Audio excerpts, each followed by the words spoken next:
ಇಲ್ಲಿ ನಾವು ವಿವರಿಸುವ ಮಾಹಿತಿ ಕೇವಲ ಶೈಕ್ಷಣಿಕ ಉದ್ದೇಶಕ್ಕಾಗಿ ಮಾತ್ರ. ಹಾಗೂ ನಾವು ವಿವರಿಸುವ ಮಾಹಿತಿಯನ್ನು ಯಾರಾದರೂ ಅನುಸರಿಸುವ ಮೊದಲು ಪರಿಣಿತ ತಜ್ಞರನ್ನು ಅಥವಾ ಪರಿಣಿತ ವೈದ್ಯರನ್ನು ಭೇಟಿ ನೀಡಿ.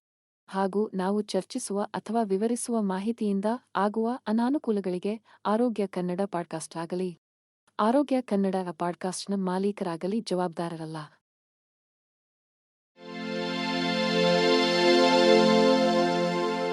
ಆರೋಗ್ಯ ಮಾಹಿತಿಯ ಏಕೈಕ ತಾಣ ಆರೋಗ್ಯ ಕನ್ನಡ ಪಾಡ್ಕಾಸ್ಟ್ಗೆ ಸ್ವಾಗತ.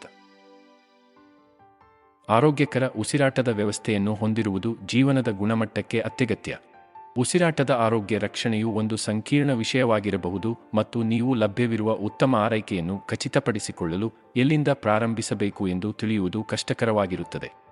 ಈ ಪಾಡ್ಕಾಸ್ಟ್ನಲ್ಲಿ ನಿಮ್ಮ ಉಸಿರಾಟದ ಆರೋಗ್ಯದ ಬಗ್ಗೆ ನೀವು ತಿಳಿದುಕೊಳ್ಳಬೇಕಾದ ಒಳನೋಟವನ್ನು ಒದಗಿಸುತ್ತದೆ. ಇದರಿಂದ ನೀವು ನಿಮ್ಮ ಆರೋಗ್ಯದ ಮೇಲೆ ಉಳಿಯಬಹುದು. ಉಸಿರಾಟದ ಆರೋಗ್ಯ ರಕ್ಷಣೆಯು ಒಟ್ಟಾರೆ ಆರೋಗ್ಯ ಮತ್ತು ಯೋಗಕ್ಷೇಮದ ನಿರ್ಣಾಯಕ ಅಂಶವಾಗಿದೆ. ಇದು ಆಸ್ತಮಾ, ದೀರ್ಘಕಾಲದ ಪ್ರತಿರೋಧಕ ಶ್ವಾಸಕೋಶದ ಕಾಯಿಲೆ ಕಾಪ್ಟ್, ನ್ಯೂಮೋನಿಯಾ ಮತ್ತು ಶ್ವಾಸಕೋಶದ ಕ್ಯಾನ್ಸರ್ನಂತಹ ಉಸಿರಾಟದ ಅಸ್ವಸ್ಥತೆಗಳ ರೋಗನಿರ್ಣಯ, ಚಿಕಿತ್ಸೆ ಮತ್ತು ನಿರ್ವಹಣೆಯನ್ನು ಒಳಗೊಂಡಿರುತ್ತದೆ.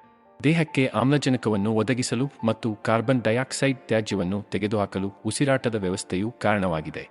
ಈ ವ್ಯವಸ್ಥೆಯಲ್ಲಿನ ಯಾವುದೇ ಅಸಮರ್ಪಕ ಕಾರ್ಯವು ದೈನಂದಿನ ಜೀವನದ ಮೇಲೆ ಪರಿಣಾಮ ಬೀರುವ ಗಂಭೀರ ತೊಡಕುಗಳಿಗೆ ಕಾರಣವಾಗಬಹುದು. ರೋಗಿಗಳ ಜೀವನದ ಗುಣಮಟ್ಟವನ್ನು ಸುಧಾರಿಸುವಾಗ ಉಸಿರಾಟದ ಪರಿಸ್ಥಿತಿಗಳನ್ನು ತಡೆಗಟ್ಟುವುದು, ನಿರ್ವಹಿಸುವುದು ಅಥವಾ ಚಿಕಿತ್ಸೆ ನೀಡುವುದು ಉಸಿರಾಟದ ಆರೋಗ್ಯ ರಕ್ಷಣೆಯ ಗುರಿಯಾಗಿದೆ. ಈ ಗುರಿಯನ್ನು ಸಾಧಿಸಲು ಹಲವಾರು ವಿಧಾನಗಳಿವೆ. ಶ್ವಾಸಕೋಶಗಳಿಗೆ ಹಾನಿಯುಂಟುಮಾಡುವ ಹಾನಿಕಾರಕ ಮಾಲಿನ್ಯಕಾರಕಗಳು ಅಥವಾ ಅಲರ್ಜಿನ್ಗಳಿಗೆ ಒಡ್ಡಿಕೊಳ್ಳುವುದನ್ನು ತಪ್ಪಿಸುವಂತಹ ತಡೆಗಟ್ಟುವ ಆರೈಕೆಯನ್ನು ಒಂದು ವಿಧಾನವು ಒಳಗೊಂಡಿದೆ. ಮತ್ತೊಂದು ವಿಧಾನವೆಂದರೆ ನಿಯಮಿತ ಸ್ಕ್ರೀನಿಂಗ್ಗಳ ಮೂಲಕ ಆರಂಭಿಕ ಪತ್ತೆಹಚ್ಚುವಿಕೆ. ಅದು ಗಂಭೀರವಾಗುವ ಮೊದಲು ಸಂಭಾವ್ಯ ಸಮಸ್ಯೆಗಳನ್ನು ಗುರುತಿಸಬಹುದು. ಚಿಕಿತ್ಸೆಯ ಆಯ್ಕೆಗಳು ಔಷಧಿ ಚಿಕಿತ್ಸೆಯಿಂದ ಪರಿಸ್ಥಿತಿಯ ತೀವ್ರತೆಯನ್ನು ಅವಲಂಬಿಸಿ ಶಸ್ತ್ರಚಿಕಿತ್ಸೆಯಂತಹ ಹೆಚ್ಚು ಆಕ್ರಮಣಕಾರಿ ವಿಧಾನಗಳವರೆಗೆ ಇರುತ್ತದೆ. ಉಸಿರಾಟದ ವ್ಯವಸ್ಥೆಯು ಅಂಗಗಳು ಮತ್ತು ಅಂಗಾಂಶಗಳ ಸಂಕೀರ್ಣ ಜಾಲವಾಗಿದ್ದು, ಅದು ಉಸಿರಾಟವನ್ನು ಸುಲಭಗೊಳಿಸಲು ಒಟ್ಟಿಗೆ ಕೆಲಸ ಮಾಡುತ್ತದೆ. ನಾವು ಉಸಿರಾಡುವ ಗಾಳಿಯಿಂದ ಆಮ್ಲಜನಕವನ್ನು ತೆಗೆದುಕೊಳ್ಳಲು ಮತ್ತು ನಮ್ಮ ದೇಹದಿಂದ ಇಂಗಾಲದ ಡೈಆಕ್ಸೈಡ್ ಅನ್ನು ತೆಗೆದುಹಾಕಲು ಇದು ಕಾರಣವಾಗಿದೆ. ಉಸಿರಾಟದ ವ್ಯವಸ್ಥೆಯ ಅಂಗರಚನಾಶಾಸ್ತ್ರವನ್ನು ಅರ್ಥಮಾಡಿಕೊಳ್ಳುವುದು ಈ ಪ್ರಮುಖ ಪ್ರಕ್ರಿಯೆಯು ಹೇಗೆ ಸಂಭವಿಸುತ್ತದೆ ಎಂಬುದನ್ನು ಅರ್ಥಮಾಡಿಕೊಳ್ಳಲು ನಮಗೆ ಸಹಾಯ ಮಾಡುತ್ತದೆ. ಉಸಿರಾಟದ ವ್ಯವಸ್ಥೆಯು ಮೂಗು, ಬಾಯಿ, ಗಂಟಲಕುಳಿ, ಧ್ವನಿಪೆಟ್ಟಿಗೆ, ಶ್ವಾಸನಾಳಗಳು, ಅಲ್ವಿಯೋಲಿ ಮತ್ತು ಶ್ವಾಸಕೋಶಗಳು ಸೇರಿದಂತೆ ಹಲವಾರು ಪ್ರಮುಖ ಅಂಶಗಳನ್ನು ಒಳಗೊಂಡಿದೆ. ಈ ಪ್ರತಿಯೊಂದು ರಚನೆಯು ಉಸಿರಾಟವನ್ನು ಸುಗಮಗೊಳಿಸುವಲ್ಲಿ ನಿರ್ಣಾಯಕ ಪಾತ್ರವನ್ನು ವಹಿಸುತ್ತದೆ. ಮೂಗು ಮತ್ತು ಬಾಯಿಯು ನಮ್ಮ ದೇಹಕ್ಕೆ ಗಾಳಿಯನ್ನು ತರಲು ಕಾರಣವಾಗಿದೆ ಮತ್ತು ಧೂಳು ಅಥವಾ ಅಲರ್ಜಿನ್ಗಳಂತಹ ಹಾನಿಕಾರಕ ಕಣಗಳನ್ನು ಫಿಲ್ಟರ್ ಮಾಡುತ್ತದೆ. ಗಂಟಲಕುಳಿ ಮತ್ತು ಧ್ವನಿಪೆಟ್ಟಿಗೆಯು ಈ ಗಾಳಿಯನ್ನು ಶ್ವಾಸನಾಳ ಅಥವಾ ಶ್ವಾಸನಾಳಕ್ಕೆ ನಿರ್ದೇಶಿಸುತ್ತದೆ. ಅದು ಶ್ವಾಸಕೋಶದ ಕಡೆಗೆ ಕಾರಣವಾಗುತ್ತದೆ. ಉಸಿರಾಟದ ಸೋಂಕುಗಳು ಉಸಿರಾಟದ ವ್ಯವಸ್ಥೆಯ ಮೇಲೆ ಪರಿಣಾಮ ಬೀರುವ ಸಾಮಾನ್ಯ ರೀತಿಯ ಸೋಂಕು. ಈ ಸೋಂಕುಗಳು ಸೌಮ್ಯದಿಂದ ತೀವ್ರವಾಗಿ ತೀವ್ರತೆಯಲ್ಲಿ ಬದಲಾಗಬಹುದು ಮತ್ತು ವೈರಸ್ಗಳು, ಬ್ಯಾಕ್ಟೀರಿಯಾಗಳು ಅಥವಾ ಇತರ ರೋಗಕಾರಕಗಳಿಂದ ಉಂಟಾಗಬಹುದು. ಉಸಿರಾಟದ ಸೋಂಕುಗಳು ಮೂಗು, ಗಂಟಲು, ಸೈನಸ್ಗಳು, ಶ್ವಾಸನಾಳ ಮತ್ತು ಶ್ವಾಸಕೋಶದ ಮೇಲೆ ಪರಿಣಾಮ ಬೀರಬಹುದು. ಸಾಮಾನ್ಯ ಶೀತ, ಜ್ವರ, ಇನ್ಫ್ಲುಯೆನ್ಸಾ, ನ್ಯೂಮೋನಿಯಾ ಮತ್ತು ಕ್ಷಯ ಸೇರಿದಂತೆ ಹಲವಾರು ರೀತಿಯ ಉಸಿರಾಟದ ಸೋಂಕುಗಳಿವೆ.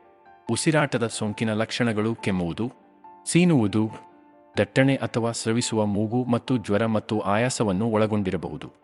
ಸೋಂಕಿತ ವ್ಯಕ್ತಿಯ ಸಂಪರ್ಕದ ಮೂಲಕ ಅಥವಾ ಕಲುಷಿತ ಮೇಲ್ಮೈಗಳಿಗೆ ಒಡ್ಡಿಕೊಳ್ಳುವುದರ ಮೂಲಕ ಉಸಿರಾಟದ ಸೋಂಕುಗಳು ಹರಡಬಹುದು. ನಿಮ್ಮ ಕೈಗಳನ್ನು ಸಾಬೂನು ಮತ್ತು ನೀರಿನಿಂದ ಆಗಾಗ್ಗೆ ತೊಳೆಯುವುದು ಅಥವಾ ಸಾಬೂನು ಲಭ್ಯವಿಲ್ಲದಿದ್ದರೆ ಹ್ಯಾಂಡ್ ಸ್ಯಾನಿಟೈಸರ್ ಅನ್ನು ಬಳಸುವುದು ಮುಂತಾದ ಉಸಿರಾಟದ ಸೋಂಕುಗಳನ್ನು ತಡೆಗಟ್ಟಲು ಕ್ರಮಗಳನ್ನು ತೆಗೆದುಕೊಳ್ಳುವುದು ಮುಖ್ಯವಾಗಿದೆ. ಆಸ್ತಮಾವು ದೀರ್ಘಕಾಲದ ಉಸಿರಾಟದ ಕಾಯಿಲೆಯಾಗಿದ್ದು, ಅದು ಪ್ರಪಂಚದಾದ್ಯಂತ ಲಕ್ಷಾಂತರ ಜನರ ಮೇಲೆ ಪರಿಣಾಮ ಬೀರುತ್ತದೆ. ಇದು ಶ್ವಾಸನಾಳದ ಉರಿಯೂತ ಮತ್ತು ಕಿರಿದಾಗುವಿಕೆಯಿಂದ ಉಂಟಾಗುತ್ತದೆ. ಇದು ಉಸಿರಾಟದ ತೊಂದರೆ, ಉಬ್ಬಸ, ಕೆಮ್ಮುವಿಕೆ ಮತ್ತು ಎದೆಯಲ್ಲಿ ಬಿಗಿತವನ್ನು ಉಂಟುಮಾಡುತ್ತದೆ. ಅಸ್ತಮಾವನ್ನು ಸಂಪೂರ್ಣವಾಗಿ ಗುಣಪಡಿಸಲಾಗದಿದ್ದರೂ ಸರಿಯಾದ ಚಿಕಿತ್ಸೆ ಮತ್ತು ನಿರ್ವಹಣೆಯಿಂದ ಅದನ್ನು ಪರಿಣಾಮಕಾರಿಯಾಗಿ ನಿರ್ವಹಿಸಬಹುದು. ಆಸ್ತಮಾದ ರೋಗಲಕ್ಷಣಗಳು ಸೌಮ್ಯದಿಂದ ತೀವ್ರವಾಗಿ ಬದಲಾಗಬಹುದು ಮತ್ತು ವ್ಯಕ್ತಿಯಿಂದ ವ್ಯಕ್ತಿಗೆ ಬದಲಾಗಬಹುದು. ಕೆಲವು ಸಂದರ್ಭಗಳಲ್ಲಿ ಆಸ್ತಮಾ ದಾಳಿಗಳು ತಕ್ಷಣವೇ ಚಿಕಿತ್ಸೆ ನೀಡದಿದ್ದಲ್ಲಿ ಜೀವಕ್ಕೆ ಅಪಾಯಕಾರಿಯಾಗಬಹುದು. ಆದ್ದರಿಂದ ಆಸ್ತಮಾ ಹೊಂದಿರುವ ವ್ಯಕ್ತಿಗಳು ಔಷಧಿ ನಿರ್ವಹಣೆ ಮತ್ತು ತುರ್ತು ಆರೈಕೆ ಸೂಚನೆಗಳನ್ನು ಒಳಗೊಂಡಿರುವ ಕ್ರಿಯಾ ಯೋಜನೆಯನ್ನು ಹೊಂದಿರುವುದು ಅತ್ಯಗತ್ಯ. ತಣ್ಣನೆಯ ಗಾಳಿ, ವ್ಯಾಯಾಮ, ಪರಾಗ, ಮಾಲಿನ್ಯ ಅಥವಾ ಹೊಗೆಯಂತಹ ಆಸ್ತಮಾ ರೋಗಲಕ್ಷಣಗಳನ್ನು ಇನ್ನಷ್ಟು ಹದಗೆಡಿಸುವ ಹಲವಾರು ಪ್ರಚೋದಕಗಳಿವೆ. ಈ ಪ್ರಚೋದಕಗಳನ್ನು ಸಾಧ್ಯವಾದಷ್ಟು ತಪ್ಪಿಸುವುದು ಮತ್ತು ಆರೋಗ್ಯ ವೃತ್ತಿಪರರೊಂದಿಗೆ ನಿಯಮಿತ ತಪಾಸಣೆಯೊಂದಿಗೆ ಸ್ಥಿತಿಯನ್ನು ನಿಯಂತ್ರಣದಲ್ಲಿಡಲು ಸಹಾಯ ಮಾಡುತ್ತದೆ. ದೀರ್ಘಕಾಲದ ಪ್ರತಿರೋಧಕ ಶ್ವಾಸಕೋಶದ ಕಾಯಿಲೆ ಕಾಪ್ಟ್ ಪ್ರಗತಿಶೀಲ ಉಸಿರಾಟದ ಸ್ಥಿತಿಯಾಗಿದ್ದು, ಅದು ಜನರಿಗೆ ಉಸಿರಾಡಲು ಕಷ್ಟವಾಗುತ್ತದೆ. ಇದು ವಿಶ್ವಾದ್ಯಂತ ಲಕ್ಷಾಂತರ ಜನರ ಮೇಲೆ ಪರಿಣಾಮ ಬೀರುತ್ತದೆ ಮತ್ತು ಜಾಗತಿಕವಾಗಿ ಸಾವಿನ ಪ್ರಮುಖ ಕಾರಣಗಳಲ್ಲಿ ಒಂದಾಗಿದೆ. ಕಾಪ್ಟ್ ದೀರ್ಘಕಾಲದ ಬ್ರಾಂಕೈಟಿಸ್, ಎಂಫಿಸೆಮಾ ಮತ್ತು ರಿಫ್ರಾಕ್ಟರಿ ಆಸ್ತಮಾವನ್ನು ಒಳಗೊಂಡಿರುತ್ತದೆ. ಕಾಪ್ಟ್ಯೊಂದಿಗಿನ ಜನರು ಉಬ್ಬಸ, ಕೆಮ್ಮು, ಉಸಿರಾಟದ ತೊಂದರೆ, ಎದೆಯ ಬಿಗಿತ, ಆಯಾಸ, ಆಗಾಗ್ಗೆ ಉಸಿರಾಟದ ಸೋಂಕುಗಳು ಮತ್ತು ವ್ಯಾಯಾಮ ಮಾಡುವ ಸಾಮರ್ಥ್ಯ ಕಡಿಮೆಯಾಗುವಂತಹ ರೋಗಲಕ್ಷಣಗಳನ್ನು ಅನುಭವಿಸುತ್ತಾರೆ. ಈ ರೋಗಲಕ್ಷಣಗಳು ಅವರ ಜೀವನದ ಗುಣಮಟ್ಟವನ್ನು ಗಮನಾರ್ಹವಾಗಿ ಪರಿಣಾಮ ಬೀರಬಹುದು ಮತ್ತು ಅವರ ದೈನಂದಿನ ಚಟುವಟಿಕೆಗಳನ್ನು ಮಿತಿಗೊಳಿಸಬಹುದು. ದುರದೃಷ್ಟವಶಾತ್ ಕಾಪ್ಟ್ಗೆ ಯಾವುದೇ ಚಿಕಿತ್ಸೆ ಇಲ್ಲ. ಆದಾಗ್ಯೂ ರೋಗಲಕ್ಷಣಗಳನ್ನು ನಿರ್ವಹಿಸಲು ಮತ್ತು ಶ್ವಾಸಕೋಶದ ಕಾರ್ಯವನ್ನು ಸುಧಾರಿಸಲು ಔಷಧಿಗಳು, ಆಮ್ಲಜನಕ ಚಿಕಿತ್ಸೆ, ಶ್ವಾಸಕೋಶದ ಪುನರ್ವಸತಿ ಕಾರ್ಯಕ್ರಮಗಳಂತಹ ಚಿಕಿತ್ಸೆಗಳು ಲಭ್ಯವಿದೆ. ಆರಂಭಿಕ ರೋಗನಿರ್ಣಯ ಮತ್ತು ಪರಿಣಾಮಕಾರಿ ನಿರ್ವಹಣೆಯು ರೋಗದ ಪ್ರಗತಿಯನ್ನು ನಿಧಾನಗೊಳಿಸುತ್ತದೆ ಮತ್ತು ತೊಡಕುಗಳನ್ನು ಕಡಿಮೆ ಮಾಡುತ್ತದೆ. ನ್ಯೂಮೋನಿಯಾ ಬ್ಯಾಕ್ಟೀರಿಯಾ, ವೈರಸ್ಗಳು ಅಥವಾ ಶಿಲೀಂಧ್ರಗಳಿಂದ ಉಂಟಾಗುವ ಸಾಮಾನ್ಯ ಶ್ವಾಸಕೋಶದ ಸೋಂಕು. ಇದು ಎಲ್ಲ ವಯಸ್ಸಿನ ಜನರ ಮೇಲೆ ಪರಿಣಾಮ ಬೀರಬಹುದು. ಆದರೆ ಶಿಶುಗಳು, ಚಿಕ್ಕ ಮಕ್ಕಳು ಮತ್ತು ವೃದ್ಧರಿಗೆ ಇದು ಅತ್ಯಂತ ಅಪಾಯಕಾರಿ. ನ್ಯೂಮೋನಿಯಾವು ಸೌಮ್ಯ ಅಥವಾ ತೀವ್ರವಾಗಿರಬಹುದು. ಕೆಮ್ಮುವಿಕೆ ಮತ್ತು ಜ್ವರದಿಂದ ಹಿಡಿದು ಉಸಿರಾಟದ ತೊಂದರೆ ಮತ್ತು ಎದೆ ನೋವಿನವರೆಗೆ ರೋಗಲಕ್ಷಣಗಳು ಕಂಡುಬರುತ್ತವೆ.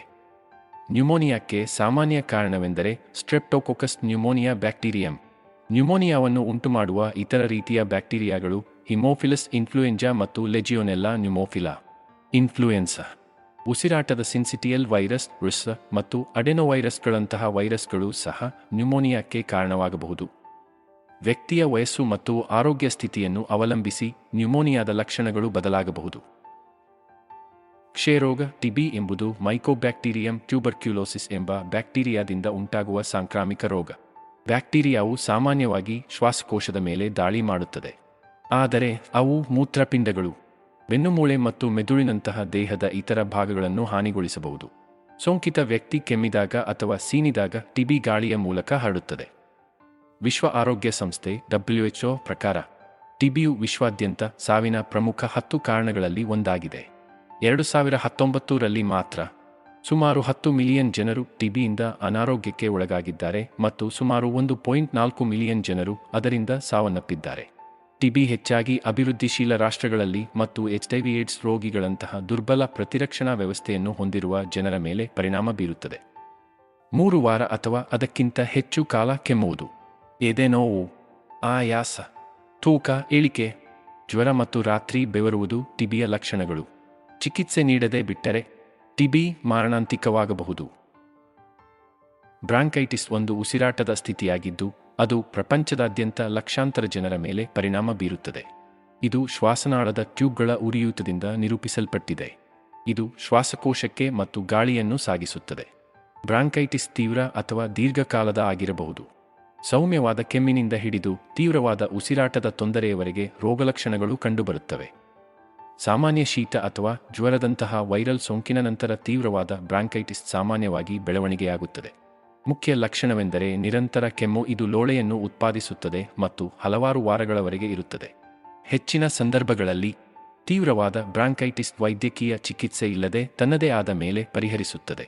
ಆದಾಗ್ಯೂ ರೋಗಲಕ್ಷಣಗಳು ಮುಂದುವರಿದರೆ ಅಥವಾ ಹದಗೆಟ್ಟರೆ ವೈದ್ಯಕೀಯ ಗಮನವನ್ನು ಪಡೆಯುವುದು ಅಗತ್ಯವಾಗಬಹುದು.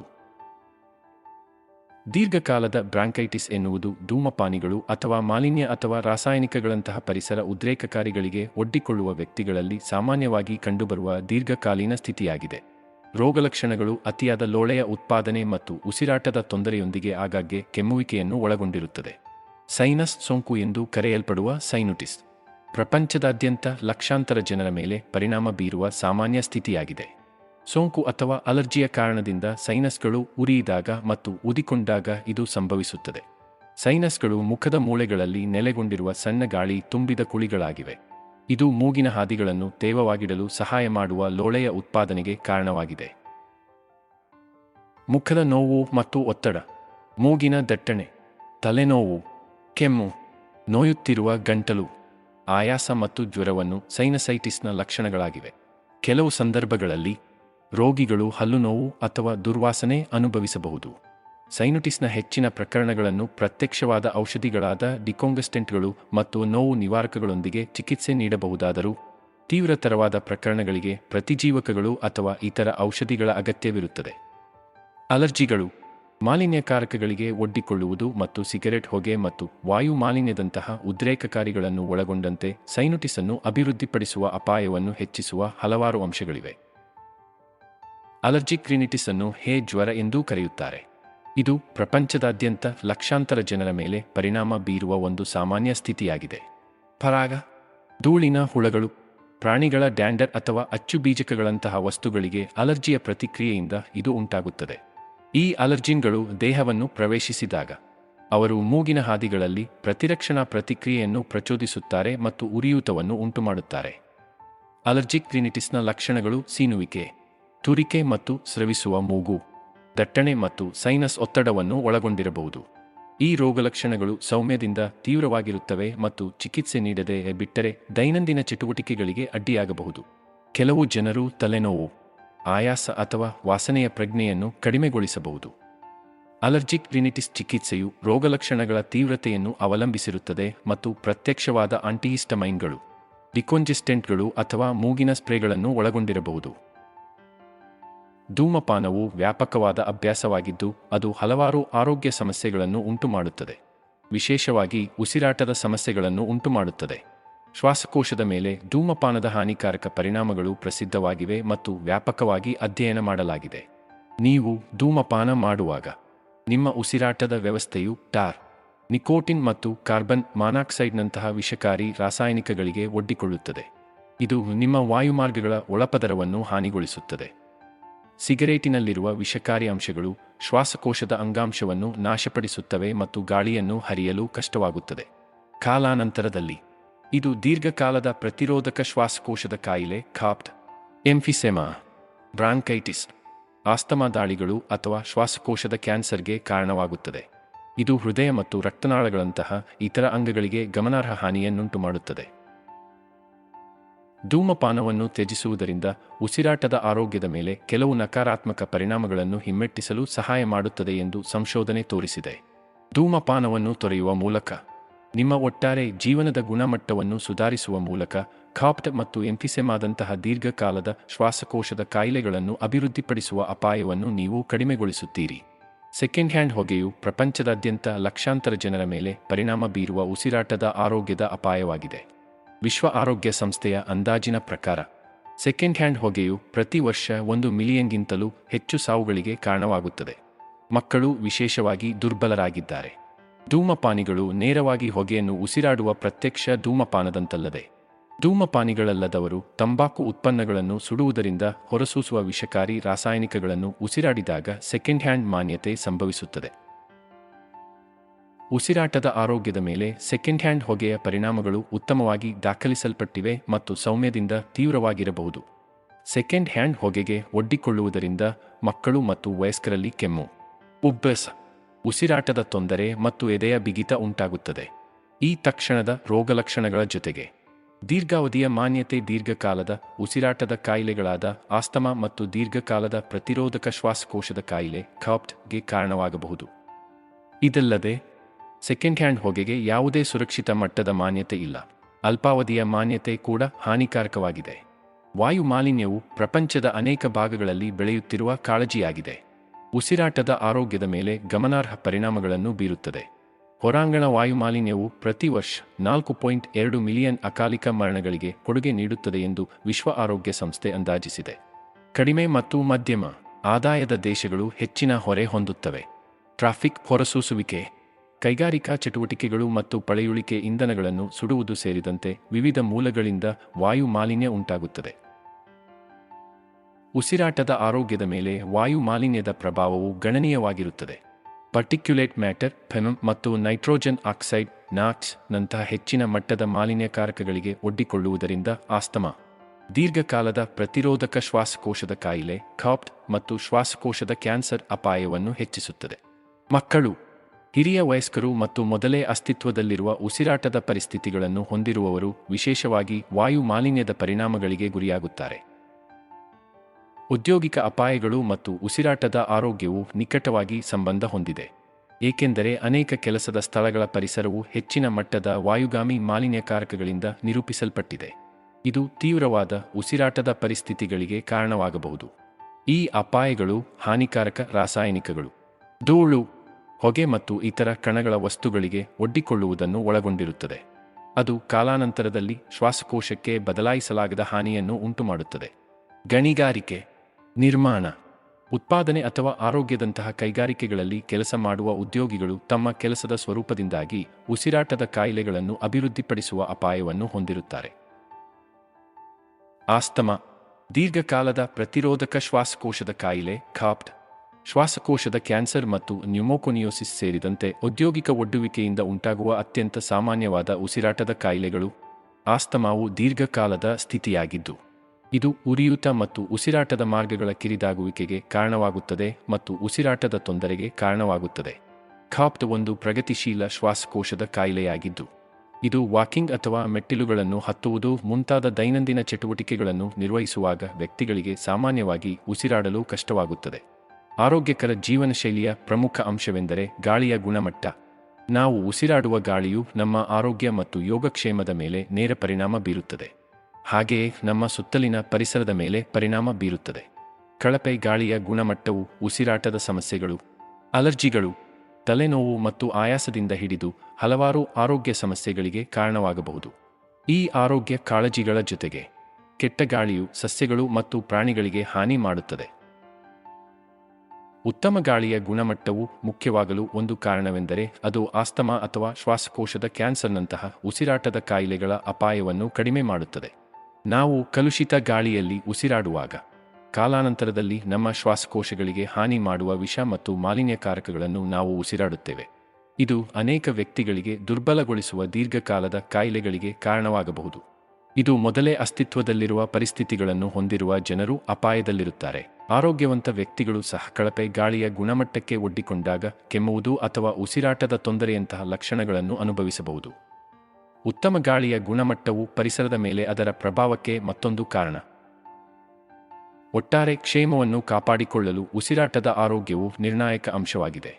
ಒಬ್ಬರ ಉಸಿರಾಟದ ವ್ಯವಸ್ಥೆಯ ಸ್ಥಿತಿಯು ಅವರ ದೈಹಿಕ ಆರೋಗ್ಯದ ಮೇಲೆ ಮಾತ್ರವಲ್ಲದೆ ಅವರ ಮಾನಸಿಕ ಮತ್ತು ಭಾವನಾತ್ಮಕ ಯೋಗಕ್ಷೇಮದ ಮೇಲೂ ಪರಿಣಾಮ ಬೀರುತ್ತದೆ. ಪೌಷ್ಟಿಕಾಂಶವು ಉಸಿರಾಟದ ಆರೋಗ್ಯವನ್ನು ಬೆಂಬಲಿಸುವಲ್ಲಿ ಪ್ರಮುಖ ಪಾತ್ರವನ್ನು ವಹಿಸುತ್ತದೆ, ಏಕೆಂದರೆ ಇದು ಪರಿಸರ ಮಾಲಿನ್ಯಕಾರಕಗಳು ಮತ್ತು ವಿಷಗಳಿಂದ ಹಾನಿಯಾಗದಂತೆ ದೇಹಕ್ಕೆ ಅಗತ್ಯವಾದ ಪೋಷಕಾಂಶಗಳನ್ನು ಒದಗಿಸುತ್ತದೆ. ಸರಿಯಾದ ಪೋಷಣೆಯು ಶ್ವಾಸಕೋಶದಲ್ಲಿ ಉರಿಯೂತವನ್ನು ಕಡಿಮೆ ಮಾಡಲು ಸಹಾಯ ಮಾಡುತ್ತದೆ. ಇದು ಸಾಮಾನ್ಯವಾಗಿ ಕಳಪೆ ಆಹಾರದ ಆಯ್ಕೆಗಳಿಂದ ಉಂಟಾಗುತ್ತದೆ. ಹಣ್ಣುಗಳು, ತರಕಾರಿಗಳು, ಧಾನ್ಯಗಳು, ನೇರ ಪ್ರೋಟೀನ್ಗಳು ಮತ್ತು ಆರೋಗ್ಯಕರ ಕೊಬ್ಬುಗಳಲ್ಲಿ ಸಮೃದ್ಧವಾಗಿರುವ ಆಹಾರವು ಅತ್ಯುತ್ತಮ ಉಸಿರಾಟದ ಆರೋಗ್ಯಕ್ಕೆ ಅಗತ್ಯವಾದ ಪೋಷಕಾಂಶಗಳನ್ನು ಒದಗಿಸುತ್ತದೆ. ವಿಟಮಿನ್ ಸಿ ಮತ್ತು ಇನ್ನಂತಹ ಆಂಟಿಆಕ್ಸಿಡೆಂಟ್ಗಳಲ್ಲಿ ಹೆಚ್ಚಿನ ಆಹಾರವನ್ನು ಸೇವಿಸುವುದರಿಂದ ಶ್ವಾಸಕೋಶದ ಹಾನಿಗೆ ಕಾರಣವಾಗುವ ಆಕ್ಸಿಡೇಟಿವ್ ಒತ್ತಡದಿಂದ ರಕ್ಷಿಸಬಹುದು.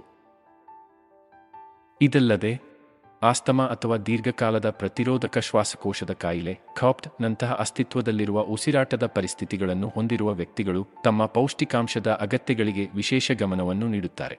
ಜಲಸಂಚಯನ ಮತ್ತು ಉಸಿರಾಟದ ಆರೋಗ್ಯವು ಒಟ್ಟಿಗೆ ಹೋಗುತ್ತದೆ. ಆರೋಗ್ಯಕರ ಶ್ವಾಸಕೋಶಗಳು ಮತ್ತು ವಾಯುಮಾರ್ಗಗಳಿಗೆ ಹೈಡ್ರೀಕರಿಸುವುದು ಅತ್ಯಗತ್ಯ. ನಿಮ್ಮ ದೇಹವನ್ನು ಹೈಡ್ರೀಕರಿಸುವಲ್ಲಿ ನೀರು ಅತ್ಯಂತ ನಿರ್ಣಾಯಕ ಅಂಶವಾಗಿದೆ. ಇದು ಸರಿಯಾದ ಶ್ವಾಸಕೋಶದ ಕಾರ್ಯವನ್ನು ನಿರ್ವಹಿಸುವಲ್ಲಿ ಪ್ರಮುಖ ಪಾತ್ರ ವಹಿಸುತ್ತದೆ. ನೀವು ನಿರ್ಜಲೀಕರಣಗೊಂಡಾಗ ನಿಮ್ಮ ದೇಹವು ಕಡಿಮೆ ಲೋಳೆಯನ್ನು ಉತ್ಪಾದಿಸುತ್ತದೆ. ಅದು ನಿಮ್ಮ ಗಂಟಲು, ಮೂಗು ಮತ್ತು ಶ್ವಾಸಕೋಶವನ್ನು ಆವರಿಸುತ್ತದೆ. ಇದು ಒಣ ಕೆಮ್ಮು, ನೋಯುತ್ತಿರುವ ಗಂಟಲು ಮತ್ತು ಉಸಿರಾಟದ ಸೋಂಕುಗಳಿಗೆ ಕಾರಣವಾಗಬಹುದು. ಮತ್ತೊಂದೆಡೆ, ಚೆನ್ನಾಗಿ ಹೈಡ್ರೀಕರಿಸಿದ ದೇಹದಿಂದ ವಿಷವನ್ನು ಹೊರಹಾಕುವ ಮೂಲಕ ಮತ್ತು ಪ್ರತಿರಕ್ಷಣಾ ವ್ಯವಸ್ಥೆಯ ಕಾರ್ಯವನ್ನು ಸುಧಾರಿಸುವ ಮೂಲಕ ಈ ಪರಿಸ್ಥಿತಿಗಳನ್ನು ತಡೆಯಲು ಸಹಾಯ ಮಾಡುತ್ತದೆ. ಇದಲ್ಲದೆ ಹೈಡ್ರೀಕರಿಸಿದ ಉಳಿಯುವಿಕೆಯು ಆಸ್ತಮಾ ಮತ್ತು ದೀರ್ಘಕಾಲದ ಪ್ರತಿರೋಧಕ ಶ್ವಾಸಕೋಶದ ಕಾಯಿಲೆ ಕಾಪ್ಟ್ ನಂತಹ ದೀರ್ಘಕಾಲದ ಉಸಿರಾಟದ ಕಾಯಿಲೆಗಳ ಲಕ್ಷಣಗಳನ್ನು ನಿರ್ವಹಿಸಲು ಸಹಾಯ ಮಾಡುತ್ತದೆ. ಸಾಕಷ್ಟು ನೀರು ಕುಡಿಯುವುದರಿಂದ ಶ್ವಾಸನಾಳದಲ್ಲಿನ ಉರಿಯೂತವನ್ನು ಕಡಿಮೆ ಮಾಡಲು ಮತ್ತು ಉಸಿರಾಡಲು ಸುಲಭವಾಗುತ್ತದೆ. ಆದ್ದರಿಂದ ಸೂಕ್ತವಾದ ಜಲಸಂಚಯನ ಮತ್ತು ಉಸಿರಾಟದ ಆರೋಗ್ಯಕ್ಕಾಗಿ ದಿನವಿಡೀ ಸಾಕಷ್ಟು ದ್ರವಗಳನ್ನು ಕುಡಿಯುವುದು ಬಹಳ ಮುಖ್ಯ. ಉತ್ತಮ ಉಸಿರಾಟದ ಆರೋಗ್ಯವನ್ನು ಕಾಪಾಡಿಕೊಳ್ಳಲು ವ್ಯಾಯಾಮವು ಮೂಲಭೂತ ಅಂಶವಾಗಿದೆ. ದೈಹಿಕ ಚಟುವಟಿಕೆಯಲ್ಲಿ ತೊಡಗಿಸಿಕೊಳ್ಳುವ ಮೂಲಕ ವ್ಯಕ್ತಿಗಳು ತಮ್ಮ ಶ್ವಾಸಕೋಶದ ಕಾರ್ಯ ಮತ್ತು ಸಾಮರ್ಥ್ಯವನ್ನು ಸುಧಾರಿಸಬಹುದು. ಇದು ಆಸ್ತಮಾ ಮತ್ತು ದೀರ್ಘಕಾಲದ ಪ್ರತಿರೋಧಕ ಶ್ವಾಸಕೋಶದ ಕಾಯಿಲೆ ಕಾಪ್ಟ್ ನಂತಹ ಉಸಿರಾಟದ ಕಾಯಿಲೆಗಳ ಅಪಾಯವನ್ನು ಕಡಿಮೆ ಮಾಡಲು ಸಹಾಯ ಮಾಡುತ್ತದೆ. ವ್ಯಾಯಾಮವು ದೇಹದಾದ್ಯಂತ ರಕ್ತ ಪರಿಚಲನೆಯನ್ನು ಉತ್ತೇಜಿಸುತ್ತದೆ. ಇದು ರಕ್ತದಲ್ಲಿನ ಆಮ್ಲಜನಕದ ಮಟ್ಟವನ್ನು ಹೆಚ್ಚಿಸಲು ಸಹಾಯ ಮಾಡುತ್ತದೆ. ನಿಯಮಿತ ವ್ಯಾಯಾಮವು ಉಸಿರಾಟದ ಪರಿಸ್ಥಿತಿಗಳಿರುವವರಿಗೆ ಗಮನಾರ್ಹ ಪ್ರಯೋಜನಗಳನ್ನು ಹೊಂದಿದೆ ಎಂದು ಹಲವಾರು ಅಧ್ಯಯನಗಳು ತೋರಿಸಿವೆ. ಉದಾಹರಣೆಗೆ, 8 ವಾರಗಳ ವ್ಯಾಯಾಮ ಕಾರ್ಯಕ್ರಮದಲ್ಲಿ ತೊಡಗಿರುವ ಕಾಪ್ಟ್ಯೊಂದಿಗಿನ ರೋಗಿಗಳು ತಮ್ಮ ಉಸಿರಾಟದ ಸಾಮರ್ಥ್ಯದಲ್ಲಿ ಸುಧಾರಣೆಗಳನ್ನು ಕಂಡಿದ್ದಾರೆ. ಜೊತೆಗೆ ಕೆಮ್ಮು ಮತ್ತು ಉಬ್ಬಸದಂತಹ ರೋಗಲಕ್ಷಣಗಳಲ್ಲಿ ಇಳಿಕೆ ಕಂಡುಬಂದಿದೆ ಎಂದು ಒಂದು ಅಧ್ಯಯನವು ಕಂಡುಹಿಡಿದಿದೆ. ಅಂತೆಯೇ ಏರೋಬಿಕ್ ವ್ಯಾಯಾಮವು ಶ್ವಾಸಕೋಶದ ಕಾರ್ಯವನ್ನು ಸುಧಾರಿಸುತ್ತದೆ ಮತ್ತು ಆಸ್ತಮಾ ಹೊಂದಿರುವ ವ್ಯಕ್ತಿಗಳಲ್ಲಿ ಶ್ವಾಸನಾಳದ ಉರಿಯೂತವನ್ನು ಕಡಿಮೆ ಮಾಡುತ್ತದೆ ಎಂದು ಮತ್ತೊಂದು ಅಧ್ಯಯನವು ತೋರಿಸಿದೆ. ಉಸಿರಾಟದ ಆರೋಗ್ಯಕ್ಕೆ ಬಂದಾಗ ಎಲ್ಲ ರೀತಿಯ ವ್ಯಾಯಾಮಗಳನ್ನು ಸಮಾನವಾಗಿ ರಚಿಸಲಾಗಿಲ್ಲ ಎಂಬುದನ್ನು ಗಮನಿಸುವುದು ಮುಖ್ಯವಾಗಿದೆ. ಉಸಿರಾಟವು ನಾವೆಲ್ಲರೂ ಬದುಕಲು ಅಗತ್ಯವಿರುವ ಒಂದು ಪ್ರಮುಖ ಕಾರ್ಯವಾಗಿದೆ. ಆದಾಗ್ಯೂ ಇದು ಕೇವಲ ಗಾಳಿಯನ್ನು ತೆಗೆದುಕೊಂಡು ಅದನ್ನು ಹೊರಹಾಕುವ ಬಗ್ಗೆ ಅಲ್ಲ. ಸರಿಯಾದ ಉಸಿರಾಟವು ನಮ್ಮ ಉಸಿರಾಟದ ಆರೋಗ್ಯವನ್ನು ಕಾಪಾಡಿಕೊಳ್ಳಲು ಸಹಾಯ ಮಾಡುತ್ತದೆ. ನಾವು ಸಾಮಾನ್ಯವಾಗಿ ನಮ್ಮ ಶ್ವಾಸಕೋಶವನ್ನು ಲಘುವಾಗಿ ಪರಿಗಣಿಸುತ್ತೇವೆ, ಆದರೆ ನಮ್ಮ ದೇಹದ ಇತರ ಅಂಗಗಳಂತೆ ಅವುಗಳಿಗೆ ಕಾಳಜಿ ಮತ್ತು ಗಮನ ಬೇಕಾಗುತ್ತದೆ. ಈ ಲೇಖನದಲ್ಲಿ ನಿಮ್ಮ ಉಸಿರಾಟದ ವ್ಯವಸ್ಥೆಯ ಕಾರ್ಯನಿರ್ವಹಣೆಯನ್ನು ಸುಧಾರಿಸಲು ಸಹಾಯ ಮಾಡುವ ಕೆಲವು ಸರಳ ಮತ್ತು ಪರಿಣಾಮಕಾರಿ ಉಸಿರಾಟದ ತಂತ್ರಗಳನ್ನು ನಾವು ಚರ್ಚಿಸುತ್ತೇವೆ. ನಾವು ಚರ್ಚಿಸುವ ಮೊದಲ ತಂತ್ರವೆಂದರೆ ಆಳವಾದ ಉಸಿರಾಟ. ಆಳವಾದ ಉಸಿರಾಟವು ನಿಮ್ಮ ಮೂಗಿನ ಮೂಲಕ ನಿಧಾನವಾಗಿ ಮತ್ತು ಆಳವಾದ ಉಸಿರಾಟವನ್ನು ತೆಗೆದುಕೊಳ್ಳುವುದು. ನಿಮ್ಮ ಶ್ವಾಸಕೋಶವನ್ನು ಗಾಳಿಯಿಂದ ತುಂಬಿಸುವುದು. ಕೆಲವು ಸೆಕೆಂಡುಗಳ ಕಾಲ ಅದನ್ನು ಹಿಡಿದಿಟ್ಟುಕೊಳ್ಳುವುದು ಮತ್ತು ನಂತರ ನಿಧಾನವಾಗಿ ನಿಮ್ಮ ಬಾಯಿಯ ಮೂಲಕ ಬಿಡುವುದು. ಈ ತಂತ್ರವು ಶ್ವಾಸಕೋಶದಿಂದ ಹಾನಿಕಾರಕ ವಿಷವನ್ನು ಹೊರಹಾಕುವಾಗ ನಿಮ್ಮ ದೇಹಕ್ಕೆ ಆಮ್ಲಜನಕದ ಸೇವನೆಯನ್ನು ಹೆಚ್ಚಿಸಲು ಸಹಾಯ ಮಾಡುತ್ತದೆ. ಇದು ನಿಮ್ಮ ನರಮಂಡಲವನ್ನು ಶಾಂತಗೊಳಿಸುವ ಮೂಲಕ ಒತ್ತಡದ ಮಟ್ಟವನ್ನು ಕಡಿಮೆ ಮಾಡುತ್ತದೆ. ಉಸಿರಾಟದ ಆರೋಗ್ಯವನ್ನು ಸುಧಾರಿಸಲು ಮತ್ತೊಂದು ಪರಿಣಾಮಕಾರಿ ತಂತ್ರವೆಂದರೆ ಪರ್ಸ್ಡ್ ಲಿಪ್ ಉಸಿರಾಟ. ಉಸಿರಾಟದ ಆರೋಗ್ಯಕ್ಕೆ ಬಂದಾಗ ವಿವಿಧ ಪರಿಸ್ಥಿತಿಗಳನ್ನು ನಿರ್ವಹಿಸುವಲ್ಲಿ ಮತ್ತು ಚಿಕಿತ್ಸೆಯಲ್ಲಿ ಔಷಧಿಗಳು ನಿರ್ಣಾಯಕ ಪಾತ್ರವನ್ನು ವಹಿಸುತ್ತವೆ. ಆಸ್ತಮಾ ಮತ್ತು ದೀರ್ಘಕಾಲದ ಪ್ರತಿರೋಧಕ ಶ್ವಾಸಕೋಶದ ಕಾಯಿಲೆಯಿಂದ ಕಾಪ್ಟ್ ಅಲರ್ಜಿಗಳು ಮತ್ತು ಸೋಂಕುಗಳವರೆಗೆ ಉಸಿರಾಟವನ್ನು ಸುಧಾರಿಸಲು ಮತ್ತು ರೋಗಲಕ್ಷಣಗಳನ್ನು ಕಡಿಮೆ ಮಾಡಲು ಸಹಾಯ ಮಾಡುವ ಹಲವಾರು ರೀತಿಯ ಔಷಧಿಗಳಿವೆ. ಬ್ರಾಂಕೋಡಿಲೇಟರ್ಗಳು ಸಾಮಾನ್ಯವಾಗಿ ಉಸಿರಾಟದ ಪರಿಸ್ಥಿತಿಗಳಿಗೆ ಬಳಸಲಾಗುವ ಒಂದು ವರ್ಗದ ಔಷಧಿಗಳಾಗಿವೆ. ಈ ಔಷಧಿಗಳು ವಾಯುಮಾರ್ಗಗಳ ಸುತ್ತಲಿನ ಸ್ನಾಯುಗಳನ್ನು ವಿಶ್ರಾಂತಿ ಮಾಡುವ ಮೂಲಕ ಕಾರ್ಯನಿರ್ವಹಿಸುತ್ತವೆ. ಅವುಗಳನ್ನು ತೆರೆಯಲು ಮತ್ತು ಉಸಿರಾಡಲು ಸುಲಭವಾಗುವಂತೆ ಮಾಡುತ್ತದೆ. ಸಾಮಾನ್ಯ ಬ್ರಾಂಕೋಡಿಲೇಟರ್ಗಳಲ್ಲಿ ಅಲ್ಬುಟೆರಾಲ್, ಸಾಲ್ಮೆಟೆರಾಲ್ ಮತ್ತು ಐಪ್ರಾಟ್ರೋಪಿಯಂ ಬ್ರೋಮೈಡ್ ಸೇರಿವೆ. ಕಾರ್ಟಿಕೋಸ್ಟೆರಾಯ್ಡ್ಗಳು ಉಸಿರಾಟದ ಸಮಸ್ಯೆಗಳಿಗೆ ಸಾಮಾನ್ಯವಾಗಿ ಬಳಸುವ ಮತ್ತೊಂದು ರೀತಿಯ ಔಷಧಿಗಳಾಗಿವೆ. ಈ ಔಷಧಿಗಳು ವಾಯುಮಾರ್ಗಗಳಲ್ಲಿನ ಉರಿಯೂತವನ್ನು ಕಡಿಮೆ ಮಾಡುವ ಮೂಲಕ ಕಾರ್ಯನಿರ್ವಹಿಸುತ್ತವೆ. ಇದು ಉಬ್ಬಸ ಮತ್ತು ಕೆಮ್ಮುವಿಕೆಯಂತಹ ರೋಗಲಕ್ಷಣಗಳನ್ನು ನಿವಾರಿಸಲು ಸಹಾಯ ಮಾಡುತ್ತದೆ. ಇನ್ಹೇಲರ್ಗಳು ಮತ್ತು ನೆಬ್ಯುಲೈಜರ್ಗಳು ಆಸ್ತಮಾ, ದೀರ್ಘಕಾಲದ ಪ್ರತಿರೋಧಕ ಶ್ವಾಸಕೋಶದ ಕಾಯಿಲೆ ಕಾಪ್ಟ್ ಮತ್ತು ಬ್ರಾಂಕೈಟಿಸ್ನಂತಹ ಉಸಿರಾಟದ ಕಾಯಿಲೆಗಳಿಗೆ ಚಿಕಿತ್ಸೆ ನೀಡಲು ಅಗತ್ಯವಾದ ವೈದ್ಯಕೀಯ ಸಾಧನಗಳಾಗಿವೆ. ಈ ಸಾಧನಗಳು ಔಷಧಿಗಳನ್ನು ನೇರವಾಗಿ ಶ್ವಾಸಕೋಶಕ್ಕೆ ತಲುಪಿಸುತ್ತವೆ. ಉಸಿರಾಟದ ತೊಂದರೆ, ಉಬ್ಬಸ ಮತ್ತು ಕೆಮ್ಮುವಿಕೆಯಂತಹ ರೋಗಲಕ್ಷಣಗಳಿಂದ ತ್ವರಿತ ಪರಿಹಾರವನ್ನು ನೀಡುತ್ತದೆ. ಇನ್ಹೇಲರ್ಗಳು ಮತ್ತು ನೆಬ್ಯುಲೈಜರ್ಗಳು ಪೋರ್ಟಬಲ್ ಮತ್ತು ಬಳಸಲು ಸುಲಭವಾಗಿದೆ. ಇದು ಉಸಿರಾಟದ ಕಾಯಿಲೆ ಇರುವವರಿಗೆ ಅನುಕೂಲಕರ ಆಯ್ಕೆಯಾಗಿದೆ. ಇನ್ಹೇಲರ್ಗಳು ಏರೋಸಾಲ್ ರೂಪದಲ್ಲಿ ಔಷಧಿಗಳನ್ನು ತಲುಪಿಸುವ ಮೂಲಕ ಕಾರ್ಯನಿರ್ವಹಿಸುತ್ತವೆ. ನಂತರ ಅದನ್ನು ಬಾಯಿ ಅಥವಾ ಮೂಗಿನ ಮೂಲಕ ಉಸಿರಾಡಲಾಗುತ್ತದೆ. ಅವು ಮೀಟರ್ಡ್ ಡೋಸ್ ಇನ್ಹೇಲರ್ಗಳು, ಮೆಡೈಗಳು ಅಥವಾ ಡ್ರೈ ಪೌಡರ್ ಇನ್ಹೇಲರ್ಗಳು, ಡೆಪೈಗಳು ನಂತಹ ವಿವಿಧ ಪ್ರಕಾರಗಳಲ್ಲಿ ಬರುತ್ತವೆ. ಮೆಡೈಗಳಿಗೆ ಸಾಧನವನ್ನು ಉಸಿರಾಡುವ ಮತ್ತು ಒತ್ತುವ ನಡುವೆ ಸಮನ್ವಯ ಅಗತ್ಯವಿರುತ್ತದೆ, ಆದರೆ ಡೆಪೈಗಳಿಗೆ ಔಷಧವನ್ನು ನೀಡಲು ಆಳವಾದ ಉಸಿರು ಬೇಕಾಗುತ್ತದೆ. ವಿವಿಧ ಉಸಿರಾಟದ ಸೋಂಕುಗಳಿಗೆ ಚಿಕಿತ್ಸೆ ನೀಡಲು ದಶಕಗಳಿಂದ ವೈದ್ಯಕೀಯ ಕ್ಷೇತ್ರದಲ್ಲಿ ಸ್ಟೀರಾಯ್ಡ್ಗಳು ಮತ್ತು ಪ್ರತಿಜೀವಕಗಳನ್ನು ಬಳಸಲಾಗುತ್ತದೆ. ಬ್ಯಾಕ್ಟೀರಿಯಾದ ಸೋಂಕುಗಳಿಗೆ ಚಿಕಿತ್ಸೆ ನೀಡಲು ಪ್ರತಿಜೀವಕಗಳನ್ನು ಶಿಫಾರಸು ಮಾಡಲಾಗಿದ್ದರೂ, ಈ ಸೋಂಕುಗಳಿಂದ ಉಂಟಾಗುವ ವಾಯುಮಾರ್ಗಗಳಲ್ಲಿನ ಉರಿಯೂತವನ್ನು ಕಡಿಮೆ ಮಾಡಲು ಸ್ಟೀರಾಯ್ಡ್ಗಳನ್ನು ಸಾಮಾನ್ಯವಾಗಿ ಬಳಸಲಾಗುತ್ತದೆ. ಆದಾಗ್ಯೂ, ದುರುಪಯೋಗಪಡಿಸಿಕೊಂಡಾಗ ಅಥವಾ ಅತಿಯಾಗಿ ಬಳಸಿದಾಗ, ಈ ಔಷಧಿಗಳನ್ನು ನಿಮ್ಮ ಉಸಿರಾಟದ ಆರೋಗ್ಯವನ್ನು ಋಣಾತ್ಮಕವಾಗಿ ಪರಿಣಾಮ ಬೀರುವ ತೀವ್ರವಾದ ಅಡ್ಡಪರಿಣಾಮಗಳಿಗೆ ಕಾರಣವಾಗಬಹುದು. ಸ್ಟೀರಾಯ್ಡ್ ಬಳಕೆಗೆ ಬಂದಾಗ, ಪ್ರತಿರಕ್ಷಣಾ ವ್ಯವಸ್ಥೆಯ ಮೇಲೆ ಅವುಗಳ ಪ್ರಭಾವವು ಒಂದು ದೊಡ್ಡ ಕಾಳಜಿಯಾಗಿದೆ. ಸ್ಟೀರಾಯ್ಡ್ಗಳ ದೀರ್ಘಾವಧಿಯ ಬಳಕೆಯು ಸೋಂಕುಗಳ ವಿರುದ್ಧ ಪರಿಣಾಮಕಾರಿಯಾಗಿ ಹೋರಾಡುವ ಪ್ರತಿರಕ್ಷಣಾ ವ್ಯವಸ್ಥೆಯ ಸಾಮರ್ಥ್ಯವನ್ನು ನಿಗ್ರಹಿಸುತ್ತದೆ. ಇದು ವ್ಯಕ್ತಿಗಳು ಉಸಿರಾಟದ ಕಾಯಿಲೆಗಳಿಗೆ ಹೆಚ್ಚು ಒಳಗಾಗುವಂತೆ ಮಾಡುತ್ತದೆ. ಇದಲ್ಲದೆ, ಸ್ಟೀರಾಯ್ಡ್ಗಳ ದೀರ್ಘಕಾಲದ ಬಳಕೆಯು ನ್ಯೂಮೋನಿಯಾ ಮತ್ತು ಇತರ ಗಂಭೀರ ಉಸಿರಾಟದ ಪರಿಸ್ಥಿತಿಗಳನ್ನು ಅಭಿವೃದ್ಧಿಪಡಿಸುವ ಹೆಚ್ಚಿನ ಅಪಾಯದೊಂದಿಗೆ ಸಂಬಂಧಿಸಿದೆ. ಮತ್ತೊಂದೆಡೆ, ಪ್ರತಿಜೀವಕಗಳನ್ನು ವರ್ಷಗಳಿಂದ ಅತಿಯಾಗಿ ಶಿಫಾರಸು ಮಾಡಲಾಗಿದೆ ಮತ್ತು ಉಸಿರಾಟದ ಸಮಸ್ಯೆಗಳನ್ನು ಉಂಟುಮಾಡುವ ಬ್ಯಾಕ್ಟೀರಿಯಾದ ತಳಿಗಳ ನಡುವೆ ಪ್ರತಿಜೀವಕ ಪ್ರತಿರೋಧಕ್ಕೆ ಗಮನಾರ್ಹವಾಗಿ ಕೊಡುಗೆ ನೀಡಿದೆ. ನಮ್ಮ ದೇಹವು ಸರಿಯಾಗಿ ಕಾರ್ಯನಿರ್ವಹಿಸಲು ಆಮ್ಲಜನಕ ಅತ್ಯಗತ್ಯ. ಇದು ಶಕ್ತಿಯ ಉತ್ಪಾದನೆಗೆ ಸಹಾಯ ಮಾಡುತ್ತದೆ, ಚಯಾಪಚಯವನ್ನು ಬೆಂಬಲಿಸುತ್ತದೆ ಮತ್ತು ಒಟ್ಟಾರೆ ಉಸಿರಾಟದ ಆರೋಗ್ಯವನ್ನು ಉತ್ತೇಜಿಸುತ್ತದೆ.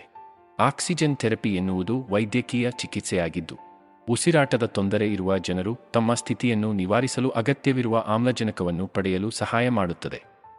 ಮೂಗಿನ ತೂರುನಳಿಗೆ, ಮುಖವಾಡಗಳು ಮತ್ತು ಪೋರ್ಟಬಲ್ ಆಮ್ಲಜನಕ ಸಾಂದ್ರಕಗಳು ಸೇರಿದಂತೆ ವಿವಿಧ ರೀತಿಯ ಆಮ್ಲಜನಕ ಚಿಕಿತ್ಸೆ ಲಭ್ಯವಿದೆ. ಈ ಸಾಧನಗಳು ದೀರ್ಘಕಾಲದ ಶ್ವಾಸಕೋಶದ ಕಾಯಿಲೆಗಳಾದ ಕಾಪ್ಟ್, ಎಂಫಿಸೆಮಾ ಅಥವಾ ಪಲ್ಮನರಿ ಫೈಬ್ರೋಸಿಸ್ ಹೊಂದಿರುವ ರೋಗಿಗಳು ಉಸಿರಾಡುವ ಆಮ್ಲಜನಕದ ಪ್ರಮಾಣವನ್ನು ಹೆಚ್ಚಿಸಲು ಸಹಾಯ ಮಾಡುತ್ತದೆ. ಗೊರಕೆಯನ್ನು ತಡೆಗಟ್ಟಲು ಮತ್ತು ನಿದ್ರೆಯಲ್ಲಿ ಉಸಿರುಕಟ್ಟುವಿಕೆ ರೋಗಲಕ್ಷಣಗಳನ್ನು ಸುಧಾರಿಸಲು ನಿದ್ರೆಯ ಸಮಯದಲ್ಲಿ ಆಮ್ಲಜನಕ ಚಿಕಿತ್ಸೆಯನ್ನು ಸಹ ಬಳಸಬಹುದು. ಆದಾಗ್ಯೂ, ಆಮ್ಲಜನಕ ಚಿಕಿತ್ಸೆಯನ್ನು ಅರ್ಹ ಆರೋಗ್ಯ ಪೂರೈಕೆದಾರರ ಮೇಲ್ವಿಚಾರಣೆಯಲ್ಲಿ ಮಾತ್ರ ಬಳಸಬೇಕು ಎಂಬುದನ್ನು ಗಮನಿಸುವುದು ಮುಖ್ಯ. ಹೆಚ್ಚು ಅಥವಾ ಕಡಿಮೆ ಆಮ್ಲಜನಕವು ದೇಹದ ಮೇಲೆ ನಕಾರಾತ್ಮಕ ಪರಿಣಾಮಗಳನ್ನು ಉಂಟುಮಾಡಬಹುದು. ಆದ್ದರಿಂದ ಅದರ ಬಳಕೆಯನ್ನು ಎಚ್ಚರಿಕೆಯಿಂದ ಮೇಲ್ವಿಚಾರಣೆ ಮಾಡುವುದು ಅತ್ಯಗತ್ಯ. ಉಸಿರಾಟದ ಪರಿಸ್ಥಿತಿಗಳು ವ್ಯಕ್ತಿಯ ಜೀವನದ ಗುಣಮಟ್ಟವನ್ನು ಹಾಳು ಮಾಡಬಹುದು. ಉಸಿರಾಡಲು ಮತ್ತು ದೈನಂದಿನ ಚಟುವಟಿಕೆಗಳನ್ನು ಕೈಗೊಳ್ಳಲು ಕಷ್ಟವಾಗುತ್ತದೆ. ತೀವ್ರವಾದ ಉಸಿರಾಟದ ಪರಿಸ್ಥಿತಿಗಳನ್ನು ಹೊಂದಿರುವವರಿಗೆ ಅವರ ರೋಗಲಕ್ಷಣಗಳು ಮತ್ತು ಒಟ್ಟಾರೆ ಆರೋಗ್ಯವನ್ನು ಸುಧಾರಿಸಲು ಶಸ್ತ್ರಚಿಕಿತ್ಸೆಯು ಒಂದು ಆಯ್ಕೆಯಾಗಿದೆ. ಶ್ವಾಸಕೋಶದ ಪರಿಮಾಣ ಕಡಿತ ಶಸ್ತ್ರಚಿಕಿತ್ಸೆ, ಶ್ವಾಸಕೋಶದ ಕಸಿ ಶಸ್ತ್ರಚಿಕಿತ್ಸೆ ಮತ್ತು ವಾಯುಮಾರ್ಗದ ಸ್ಟೆಂಟಿಂಗ್ ಸೇರಿದಂತೆ ಉಸಿರಾಟದ ಸಮಸ್ಯೆಗಳನ್ನು ಪರಿಹರಿಸಲು ಹಲವಾರು ರೀತಿಯ ಶಸ್ತ್ರಚಿಕಿತ್ಸೆಗಳನ್ನು ಮಾಡಬಹುದು. ಶ್ವಾಸಕೋಶದ ಪರಿಮಾಣ ಕಡಿತ ಶಸ್ತ್ರಚಿಕಿತ್ಸೆಯು ಶ್ವಾಸಕೋಶದ ಕಾರ್ಯವನ್ನು ಸುಧಾರಿಸಲು ಮತ್ತು ಉಸಿರಾಟದ ತೊಂದರೆಯನ್ನು ಕಡಿಮೆ ಮಾಡಲು ಶ್ವಾಸಕೋಶದಿಂದ ಹಾನಿಗೊಳಗಾದ ಅಂಗಾಂಶವನ್ನು ತೆಗೆದುಹಾಕುವುದನ್ನು ಒಳಗೊಂಡಿರುತ್ತದೆ. ದೀರ್ಘಕಾಲದ ಪ್ರತಿರೋಧಕ ಶ್ವಾಸಕೋಶದ ಕಾಯಿಲೆ ಕಾಪ್ಟ್ ಹೊಂದಿರುವ ರೋಗಿಗಳಿಗೆ ಈ ವಿಧಾನವನ್ನು ಹೆಚ್ಚಾಗಿ ಬಳಸಲಾಗುತ್ತದೆ. ಶ್ವಾಸಕೋಶದ ಕಸಿ ಶಸ್ತ್ರಚಿಕಿತ್ಸೆಯು ಇತರ ಚಿಕಿತ್ಸಾ ಆಯ್ಕೆಗಳನ್ನು ದಣಿದ ಕೊನೆಯ ಹಂತದ ಶ್ವಾಸಕೋಶದ ಕಾಯಿಲೆ ಇರುವವರಿಗೆ ಕಾಯ್ದಿರಿಸಲಾಗಿದೆ. ಈ ಕಾರ್ಯವಿಧಾನದ ಸಮಯದಲ್ಲಿ ದಾನಿಯಿಂದ ಆರೋಗ್ಯಕರ ಶ್ವಾಸಕೋಶವನ್ನು ರೋಗಿಯ ದೇಹಕ್ಕೆ ಸ್ಥಳಾಂತರಿಸಲಾಗುತ್ತದೆ. ಆರೋಗ್ಯಕರ ಮತ್ತು ಸಂತೋಷದ ಜೀವನಕ್ಕೆ ಉಸಿರಾಟದ ಆರೋಗ್ಯವು ಅತ್ಯಂತ ಮಹತ್ವದ್ದಾಗಿದೆ. ಇದು ಮಾಲಿನ್ಯ, ಧೂಮಪಾನ ಮತ್ತು ಅನಾರೋಗ್ಯಕರ ಜೀವನ ಶೈಲಿಯ ಆಯ್ಕೆಗಳಂತಹ ವಿವಿಧ ಅಂಶಗಳಿಂದ ಪ್ರಭಾವಿತವಾಗಿರುತ್ತದೆ. ಆದಾಗ್ಯೂ, ನಿಮ್ಮ ಉಸಿರಾಟದ ಆರೋಗ್ಯವನ್ನು ಸುಧಾರಿಸಲು ನಿಮ್ಮ ದೈನಂದಿನ ದಿನಚರಿಯಲ್ಲಿ ನೀವು ಅಳವಡಿಸಿಕೊಳ್ಳಬಹುದಾದ ಅನೇಕ ಜೀವನ ಶೈಲಿ ಬದಲಾವಣೆಗಳಿವೆ. ಮೊದಲನೆಯದಾಗಿ, ಧೂಮಪಾನವನ್ನು ತ್ಯಜಿಸುವುದು ಉತ್ತಮ ಉಸಿರಾಟದ ಆರೋಗ್ಯದ ಕಡೆಗೆ ಪ್ರಮುಖ ಹಂತವಾಗಿದೆ. ಧೂಮಪಾನವು ಕ್ಯಾನ್ಸರ್ ಮತ್ತು ಹೃದ್ರೋಗದಂತಹ ಇತರ ಮಾರಣಾಂತಿಕ ಕಾಯಿಲೆಗಳೊಂದಿಗೆ ಗಂಭೀರ ಶ್ವಾಸಕೋಶದ ಹಾನಿಯನ್ನು ಉಂಟುಮಾಡುತ್ತದೆ. ತಂಬಾಕು ಉತ್ಪನ್ನಗಳನ್ನು ತ್ಯಜಿಸುವ ಮೂಲಕ ನೀವು ತಕ್ಷಣ ನಿಮ್ಮ ಶ್ವಾಸಕೋಶದ ಕಾರ್ಯವನ್ನು ಸುಧಾರಿಸಲು ಪ್ರಾರಂಭಿಸುತ್ತೀರಿ ಮತ್ತು ಉಸಿರಾಟದ ಕಾಯಿಲೆಗಳ ಅಪಾಯವನ್ನು ಕಡಿಮೆಗೊಳಿಸುತ್ತೀರಿ. ಎರಡನೆಯದಾಗಿ, ಉತ್ತಮ ಉಸಿರಾಟದ ಆರೋಗ್ಯವನ್ನು ಕಾಪಾಡಿಕೊಳ್ಳಲು ನಿಯಮಿತವಾದ ವ್ಯಾಯಾಮವು ಮತ್ತೊಂದು ಪ್ರಮುಖ ಅಂಶವಾಗಿದೆ. ದೈಹಿಕ ಚಟುವಟಿಕೆಯು ಉಸಿರಾಟದಲ್ಲಿ ತೊಡಗಿರುವ ಸ್ನಾಯುಗಳನ್ನು ಬಲಪಡಿಸಲು ಸಹಾಯ ಮಾಡುತ್ತದೆ. ಇದು ಆಮ್ಲಜನಕದ ಹೀರಿಕೊಳ್ಳುವ ಸಾಮರ್ಥ್ಯವನ್ನು ಹೆಚ್ಚಿಸುತ್ತದೆ ಮತ್ತು ದೈಹಿಕ ಪರಿಶ್ರಮದ ಸಮಯದಲ್ಲಿ ಉಸಿರಾಟದ ತೊಂದರೆಯನ್ನು ಕಡಿಮೆ ಮಾಡುತ್ತದೆ. ಮಾನಸಿಕ ಆರೋಗ್ಯ ಮತ್ತು ಉಸಿರಾಟದ ಆರೋಗ್ಯವು ಸಾಮಾನ್ಯವಾಗಿ ಹೆಣೆದುಕೊಂಡಿರುವ ಒಟ್ಟಾರೆ ಯೋಗಕ್ಷೇಮದ ಪ್ರಮುಖ ಅಂಶಗಳಾಗಿವೆ. ಆಸ್ತಮಾ, ದೀರ್ಘಕಾಲದ ಪ್ರತಿರೋಧಕ ಶ್ವಾಸಕೋಶದ ಕಾಯಿಲೆ ಕಾಪ್ಟ್ ಮತ್ತು ನ್ಯೂಮೋನಿಯಾದಂತಹ ಉಸಿರಾಟದ ಪರಿಸ್ಥಿತಿಗಳನ್ನು ಹೊಂದಿರುವ ವ್ಯಕ್ತಿಗಳು ಖಿನ್ನತೆ ಮತ್ತು ಆತಂಕದಂತಹ ಮಾನಸಿಕ ಆರೋಗ್ಯ ಸಮಸ್ಯೆಗಳನ್ನು ಅಭಿವೃದ್ಧಿಪಡಿಸುವ ಅಪಾಯವನ್ನು ಹೊಂದಿರುತ್ತಾರೆ ಎಂದು ಸಂಶೋಧನೆ ತೋರಿಸಿದೆ. ಮತ್ತೊಂದೆಡೆ, ಮಾನಸಿಕ ಆರೋಗ್ಯ ಅಸ್ವಸ್ಥತೆ ಹೊಂದಿರುವ ವ್ಯಕ್ತಿಗಳು ಉಸಿರಾಟದ ತೊಂದರೆ, ಎದೆ ನೋವು ಅಥವಾ ಆಯಾಸದಂತಹ ದೈಹಿಕ ಲಕ್ಷಣಗಳನ್ನು ಸಹ ಅನುಭವಿಸಬಹುದು. ಮಾನಸಿಕ ಆರೋಗ್ಯ ಮತ್ತು ಉಸಿರಾಟದ ಆರೋಗ್ಯದ ನಡುವಿನ ಸಂಬಂಧವನ್ನು ವಿವಿಧ ಅಂಶಗಳಿಗೆ ಕಾರಣವೆಂದು ಹೇಳಬಹುದು. ಉದಾಹರಣೆಗೆ, ಒತ್ತಡವು ವಾಯುಮಾರ್ಗಗಳಲ್ಲಿ ಉರಿಯೂತವನ್ನು ಪ್ರಚೋದಿಸುವ ಮೂಲಕ ಅಸ್ತಿತ್ವದಲ್ಲಿರುವ ಉಸಿರಾಟದ ಪರಿಸ್ಥಿತಿಗಳನ್ನು ಪ್ರಚೋದಿಸಬಹುದು ಅಥವಾ ಹದಗೆಡಿಸಬಹುದು. ಹೆಚ್ಚುವರಿಯಾಗಿ, ಕೆಲವು ಮಾನಸಿಕ ಕಾಯಿಲೆಗಳಿಗೆ ಚಿಕಿತ್ಸೆ ನೀಡಲು ಬಳಸಲಾಗುವ ಔಷಧಿಗಳು ಶ್ವಾಸಕೋಶದ ಕಾರ್ಯಚಟುವಟಿಕೆಯನ್ನು ಋಣಾತ್ಮಕವಾಗಿ ಪರಿಣಾಮ ಬೀರುವ ಅಡ್ಡ ಪರಿಣಾಮಗಳನ್ನು ಹೊಂದಿರಬಹುದು. ಖಿನ್ನತೆ ಮತ್ತು ಆತಂಕಕ್ಕೆ ಸಂಬಂಧಿಸಿದ ದೈಹಿಕ ಚಟುವಟಿಕೆಯ ಕೊರತೆಯು ಕಾಲಾನಂತರದಲ್ಲಿ ಶ್ವಾಸಕೋಶದ ಸಾಮರ್ಥ್ಯ ಕಡಿಮೆಯಾಗಲು ಕಾರಣವಾಗಬಹುದು. ಸಾಕಷ್ಟು ಗುಣಮಟ್ಟದ ನಿದ್ರೆಯನ್ನು ಪಡೆಯುವುದು ಒಟ್ಟಾರೆ ಆರೋಗ್ಯ ಮತ್ತು ಯೋಗಕ್ಷೇಮಕ್ಕೆ ನಿರ್ಣಾಯಕವಾಗಿದೆ.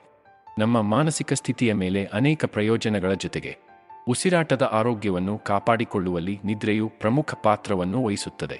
ಇದರರ್ಥ ಇದರ ಕೊರತೆಯು ನಮ್ಮ ಶ್ವಾಸಕೋಶದ ಕಾರ್ಯ, ಉಸಿರಾಟದ ಮಾದರಿಗಳಿಗೆ ಗಂಭೀರ ಪರಿಣಾಮಗಳನ್ನು ಉಂಟುಮಾಡಬಹುದು ಮತ್ತು ಕೆಲವು ರೋಗಗಳಿಗೆ ನಮ್ಮನ್ನು ಹೆಚ್ಚು ಒಳಗಾಗುವಂತೆ ಮಾಡುತ್ತದೆ. ನಾವು ನಿದ್ದೆ ಮಾಡುವಾಗ ನಮ್ಮ ದೇಹವು ಆರೋಗ್ಯಕರ ಶ್ವಾಸಕೋಶಗಳು ಮತ್ತು ವಾಯುಮಾರ್ಗಗಳನ್ನು ಬೆಂಬಲಿಸಲು ಸಹಾಯ ಮಾಡುವ ಪ್ರಮುಖ ಶಾರೀರಿಕ ಬದಲಾವಣೆಗಳಿಗೆ ಒಳಗಾಗುತ್ತದೆ. ಈ ಸಮಯದಲ್ಲಿ ನಮ್ಮ ಡಯಾಫ್ರಾಮ್, ಉಸಿರಾಟಕ್ಕೆ ಜವಾಬ್ದಾರರಾಗಿರುವ ಸ್ನಾಯು ಸಡಿಲಗೊಳ್ಳುತ್ತದೆ ಮತ್ತು ನಮ್ಮ ಶ್ವಾಸನಾಳಗಳು ನಾವು ಎಚ್ಚರವಾಗಿರುವುದಕ್ಕಿಂತ ಅಗಲವಾಗಿ ತೆರೆದುಕೊಳ್ಳುತ್ತವೆ. ಇದು ಆಳವಾದ ಉಸಿರಾಟವನ್ನು ತೆಗೆದುಕೊಳ್ಳಲು ನಮಗೆ ಅನುಮತಿಸುತ್ತದೆ. ಇದು ಉಸಿರಾಟದ ಪ್ರದೇಶದಲ್ಲಿ ಕಂಡುಬರುವ ಯಾವುದೇ ಲೋಳೆಯ ಅಥವಾ ವಾಯುಗಾಮಿ ಉದ್ರೇಕಕಾರಿಗಳನ್ನು ತೆರವುಗೊಳಿಸಲು ಸಹಾಯ ಮಾಡುತ್ತದೆ. ಮತ್ತೊಂದೆಡೆ, ನಾವು ಸಾಕಷ್ಟು ನಿದ್ರೆ ಪಡೆಯದಿದ್ದಾಗ ಅಥವಾ ಕಳಪೆ ಗುಣಮಟ್ಟದ ನಿದ್ರೆಯಿಂದ ಬಳಲುತ್ತಿದ್ದರೆ ಅದು ನಮ್ಮ ಉಸಿರಾಟದ ವ್ಯವಸ್ಥೆಯ ಮೇಲೆ ನಕಾರಾತ್ಮಕ ಪರಿಣಾಮಗಳನ್ನು ಬೀರುತ್ತದೆ. ಉಸಿರಾಟದ ಆರೋಗ್ಯವು ಒಟ್ಟಾರೆ ಯೋಗಕ್ಷೇಮದ ನಿರ್ಣಾಯಕ ಅಂಶವಾಗಿದೆ. ವಿಶೇಷವಾಗಿ ಮಕ್ಕಳಿಗೆ ಅವರ ಶ್ವಾಸಕೋಶಗಳು ಇನ್ನೂ ಅಭಿವೃದ್ಧಿ ಹೊಂದುತ್ತಿರುವ ಕಾರಣ ಅವರು ಉಸಿರಾಟದ ಸೋಂಕುಗಳು ಮತ್ತು ಕಾಯಿಲೆಗಳಿಗೆ ತುತ್ತಾಗುವ ಹೆಚ್ಚಿನ ಅಪಾಯವನ್ನು ಹೊಂದಿರುತ್ತಾರೆ. ಈ ಲೇಖನದಲ್ಲಿ ನಿಮ್ಮ ಮಗುವಿನ ಉಸಿರಾಟದ ಆರೋಗ್ಯವು ಉತ್ತಮ ಸ್ಥಿತಿಯಲ್ಲಿದೆ ಎಂದು ಖಚಿತಪಡಿಸಿಕೊಳ್ಳಲು ನಾವು ಕೆಲವು ಪ್ರಮುಖ ಮಾರ್ಗಗಳನ್ನು ಅನ್ವೇಷಿಸುತ್ತೇವೆ. ಮೊದಲನೆಯದಾಗಿ, ಎಲ್ಲಾ ಸಮಯದಲ್ಲೂ ಮಕ್ಕಳ ಸುತ್ತಲೂ ಧೂಮಪಾನವನ್ನು ತಪ್ಪಿಸಬೇಕು. ಸೆಕೆಂಡ್ ಹ್ಯಾಂಡ್ ಹೊಗೆಯು ಆಸ್ತಮಾ ದಾಳಿಯನ್ನು ಉಂಟುಮಾಡಬಹುದು ಮತ್ತು ಚಿಕ್ಕ ಮಕ್ಕಳ ಶ್ವಾಸನಾಳವನ್ನು ಕೆರಳಿಸಬಹುದು. ತಾಜಾ ಗಾಳಿಯನ್ನು ಪ್ರಸಾರ ಮಾಡಲು ಏರ್ ಪ್ಯೂರಿಫೈಯರ್ ಅಥವಾ ಕಿಟಕಿಗಳನ್ನು ನಿಯಮಿತವಾಗಿ ತೆರೆಯುವ ಮೂಲಕ ನಿಮ್ಮ ಮನೆಯೊಳಗೆ ಗಾಳಿಯನ್ನು ಸ್ವಚ್ಛವಾಗಿರಿಸಿಕೊಳ್ಳುವುದು ಸಹ ಮುಖ್ಯವಾಗಿದೆ. ಹೆಚ್ಚುವರಿಯಾಗಿ, ಮಕ್ಕಳಲ್ಲಿ ಉತ್ತಮ ಉಸಿರಾಟದ ಆರೋಗ್ಯವನ್ನು ಕಾಪಾಡಿಕೊಳ್ಳಲು ನಿಯಮಿತ ವ್ಯಾಯಾಮ ಅತ್ಯಗತ್ಯ. ಸಾಕಷ್ಟು ದೈಹಿಕ ಚಟುವಟಿಕೆಯನ್ನು ಪಡೆಯುವುದು ಶ್ವಾಸಕೋಶದ ಕಾರ್ಯವನ್ನು ಸುಧಾರಿಸಲು ಸಹಾಯ ಮಾಡುತ್ತದೆ ಮತ್ತು ರೋಗಗಳ ವಿರುದ್ಧ ಹೆಚ್ಚು ಪರಿಣಾಮಕಾರಿಯಾಗಿ ಹೋರಾಡುವ ಬಲವಾದ ಪ್ರತಿರಕ್ಷಣಾ ವ್ಯವಸ್ಥೆಯನ್ನು ನಿರ್ಮಿಸುತ್ತದೆ. ನಾವು ವಯಸ್ಸಾದಂತೆ ದೇಹವು ಬದಲಾವಣೆಗಳ ಸರಣಿಯನ್ನು ಅನುಭವಿಸುತ್ತದೆ ಮತ್ತು ನಮ್ಮ ಉಸಿರಾಟದ ಆರೋಗ್ಯವು ಇದಕ್ಕೆ ಹೊರತಾಗಿಲ್ಲ. ಶ್ವಾಸಕೋಶಗಳು ಸಮಯದೊಂದಿಗೆ ಕಡಿಮೆ ದಕ್ಷತೆಯನ್ನು ಹೊಂದುತ್ತವೆ ಮತ್ತು ಇದರ ಪರಿಣಾಮವಾಗಿ ವಯಸ್ಸಾದ ವಯಸ್ಕರು ಉಸಿರಾಟದ ತೊಂದರೆ ಅಥವಾ ಉಸಿರಾಟದ ತೊಂದರೆ ಅನುಭವಿಸಬಹುದು. ಉತ್ತಮ ಉಸಿರಾಟದ ಆರೋಗ್ಯವನ್ನು ಕಾಪಾಡಿಕೊಳ್ಳಲು ವಯಸ್ಸಾದವರಿಗೆ ಇದು ನಿರ್ಣಾಯಕವಾಗಿದೆ, ಏಕೆಂದರೆ ಇದು ಅವರ ಜೀವನದ ಗುಣಮಟ್ಟವನ್ನು ಗಮನಾರ್ಹವಾಗಿ ಪರಿಣಾಮ ಬೀರುತ್ತದೆ. ವಯಸ್ಸಾದವರಲ್ಲಿ ಉಸಿರಾಟದ ಆರೋಗ್ಯವನ್ನು ಸುಧಾರಿಸುವ ಒಂದು ಮಾರ್ಗವೆಂದರೆ ನಿಯಮಿತ ವ್ಯಾಯಾಮ. ದೈಹಿಕ ಚಟುವಟಿಕೆಯು ಉಸಿರಾಟಕ್ಕೆ ಬಳಸುವ ಸ್ನಾಯುಗಳನ್ನು ಬಲಪಡಿಸಲು ಸಹಾಯ ಮಾಡುತ್ತದೆ ಮತ್ತು ಶ್ವಾಸಕೋಶದ ಸಾಮರ್ಥ್ಯವನ್ನು ಹೆಚ್ಚಿಸುತ್ತದೆ.